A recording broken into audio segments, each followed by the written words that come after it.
Hey, how's it going? So I'm in the process with my brother on collecting all the Pokemon in the Pokemon 151 collection that came with Scarlet and Violet.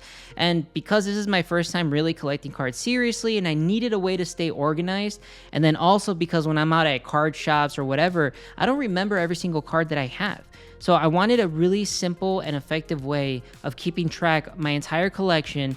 And in doing so, I decided to make a Notion database, and I also made this a template. So this is going to be a free thing you guys can download. It's just for my fellow collectors out there that are also collecting these cards. And I do intend to make even more databases later for the other card collections that I'm collecting.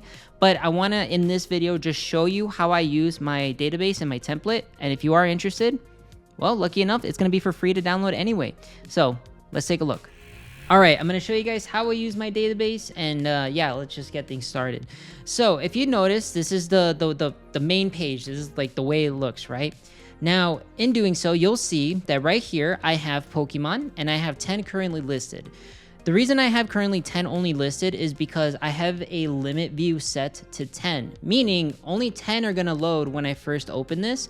And that's because I'm trying to be cautious of like when I open this on my phone, I don't want my phone to have to load so many things at once. So I think 10 is a good limit. You can bump it up, which I can show you guys later.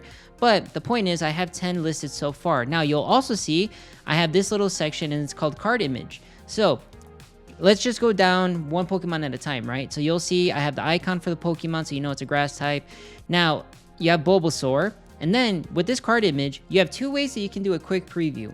So one quick way to quick preview would be, if you're on your computer, I recommend clicking on this little gap.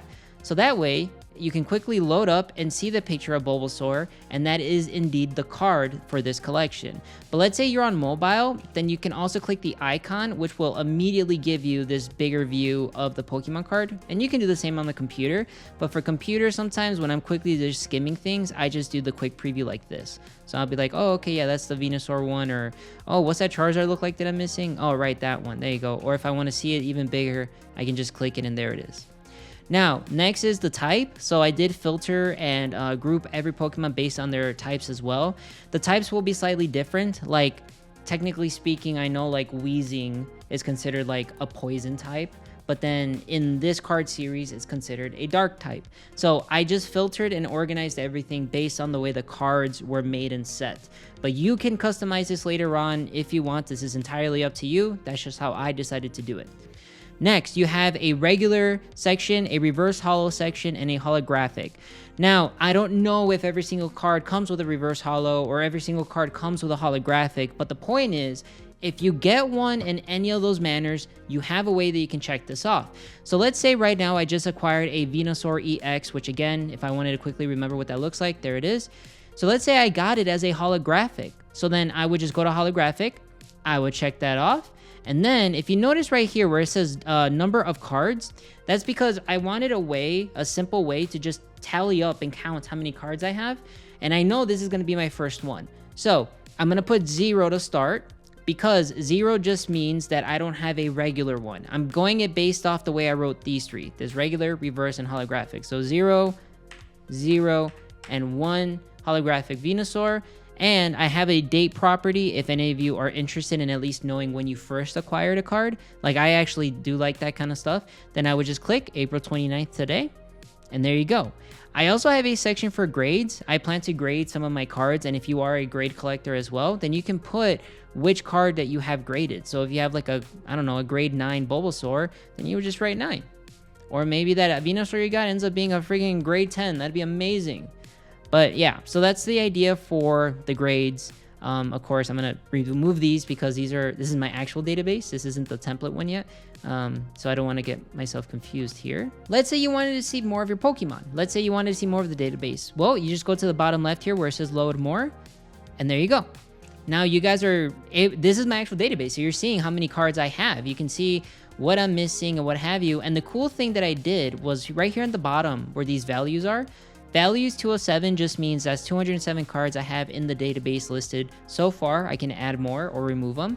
Now here, checked. This is what was important to me as well. Checked means how many regular cards that I check off in my database that I own. So this means I have 120 Pokemon in their regular form so far. Next, 39 checked for reverse holos and 29 checked for holographics. So yeah, you can just continue to open up the database if you'd like, because again, it's entirely filled out with every Pokemon in this series. Now, when it comes to the views though, here's the cool thing. Let's say you're at a card shop, you're with some friends, and someone's like, hey, what cards do you need that are just regular cards? Then you can just go right here, this top left section where it says need regular. And again, you can rename these if you'd like. This just shows exactly, it filters out every card that is not checked off that you still need as a regular card. And that's the beauty of having it in your database, is you can just quickly see what you're missing. And technically speaking, I'm only missing 46 regular cards right now. Now, everything's going to be give or take, of course, but that's where I'm at with this so far. And then if you want to see what cards you already own that are regular, then you just switch it over to own regular, and here you go. Now, as you can see here though, this checkbox is not checked off, so my database is just slightly incorrect right now. Easy fix. So what I can do, because again, I only want to see the own regulars I have, I can just sort them by a rule. So right now I have Pokemon organized by ascending, meaning the 151 card or the 206 card in my database is on the bottom, the first one goes on top. That's what ascending is. But now let's say I need to know only which regular cards I own. So then I can just organize this really quick by switching this where it says this one rule that I have set. I can just switch this. So it'll be I only want to see where regulars is checked. And there you go. So what I told the database is I only want to see the cards that I marked that are regular that are checked off, because that's the goal of this view, this own regular view. And then there you go. Now you can see every single regular card that you own that is checked off. And again, you can quickly give glances if you just want to remember which cards that you already have. It's very easy. Same thing now for need reverse holos. For the reverse holos that you own, which holographics do you need and which ones do you own? Now, the last two views I have in my database, I didn't have to make these, but I figured maybe somebody would want them kind of categorized this way, is this illustration rare view. So this just immediately shows you what cards are considered rare in this series, and you can just see them all at once. And I even put like a star next to them, so you know that those are the ones you want to look for. And then same thing, every other view is the same way, so you already know you can just quickly glance at them, and I have acquired quite a few at this point, which is amazing. I really hope to collect them all one day, as the saying goes in Pokemon. Now, the last view in this database, though, is this gallery view. So if you go to gallery, all it is just quicker, more higher definition pictures of these Pokemon. So basically, instead of using JPEGs for the quick previews, I put PNGs for these. Again, I just put them higher quality if I can, just so maybe that's what you want to see instead. But it's also mobile friendly, so in your phone you can just scroll through and you're pretty much all set. Okay, so now let me show you guys really quick how I use it on my phone. So first of all, I already have my database and some favorites set as a quick little widget on my iPhone. So I just click Pokemon 151 cards and it takes me immediately to my collection. Now, the cool thing about the mobile version that I enjoy is, again, first of all, here's exactly why I set the limit to only 10 Pokemon at a time, or at least when I open it, and that's because of this. I just wanted a simple, quick view. My phone doesn't have to load up so many things at once right now. It's just 10. But now here's the cool way that I use it. So let's say I walked into a card shop, and some guy was like, hey, I have this cool, I don't know, reverse Ivysaur. Do you have one? Or you know what? Let's not make it Ivysaur. Let's say, do you have a reverse holographic Golbat? Well, I don't know. I have a lot of cards. I can't remember. So I just pull out my phone and I can go to the search button right here and just type Gol for Golbat. And immediately the database is already filtered to anything that starts with GOL.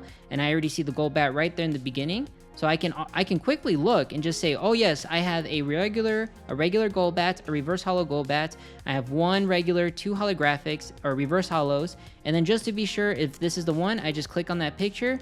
There's that full screen picture of Golbat and be like, yep, that's exactly the one I have. And that is really it. Like, this is my favorite way to use it, is to quickly just go on my phone, look up a card like Charmander or Charizard X or what have you, or look at other cards that I'm missing. Maybe I'm missing a Charmander and I see a special illustration one at a card shop. Then let me just quickly compare. Oh, that's the one that I'm missing. And then I go from there.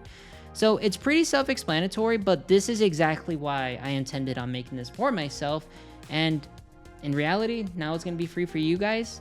Obviously, if you want it, of course, but I hope you enjoyed this quick preview, and I hope it makes sense as to why I made this.